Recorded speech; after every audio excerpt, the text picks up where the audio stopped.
Hi friends, നമ്മുടെ പുതിയ വീഡിയോയിലോട്ട് എല്ലാവർക്കും സ്വാഗതം. ഇന്ന് നമ്മൾ കാർ പോർച്ച് വർക്കാണ്.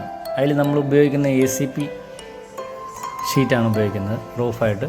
ഇത് വിത്ത് സീലിങ്ങിയുടെ ആ രീതിയിലാണ് നമ്മളത് ഉപയോഗിക്കുന്നത്. ആ രീതി വർക്കാണ്.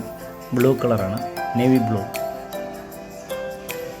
നമ്മളതിൻ്റെ വർക്കിൻ്റെ വീഡിയോസാണ് ചെയ്തുകൊണ്ടിരിക്കുന്നതിൻ്റെ ലേ ചെയ്തുകൊണ്ടിരിക്കുകയാണ്. സെക്ടർ നമ്മൾ അലുമിനിയം പെയിൻ്റാണ് അടിച്ചിരിക്കുന്നത്.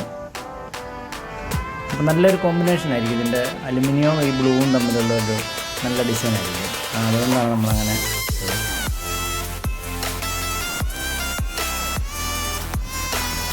ഫ്രണ്ടിൽ നമ്മൾ സെറാമിക് ഓടും നമ്മൾ ചെയ്തിട്ടുണ്ട്. ഫ്രണ്ടിലോട്ട് ഡബിൾ സൈഡ് രീതിയിലാണ് ഫ്രണ്ട് കണ്ടോ. ഫ്രണ്ടിൽ നമ്മൾ സെറാമിക്കും ചെയ്തിട്ടുണ്ട്. ബാക്ക് സൈഡിലോട്ട് സീലിംഗ് ആയിട്ട് നമ്മൾ അതിൻ്റെ റൂഫ് അടിയിൽ നിന്ന് കാണാൻ വേണ്ടി രീതിയിലാണ് വർക്ക് ചെയ്തിരിക്കുന്നത്. Okay, thank you.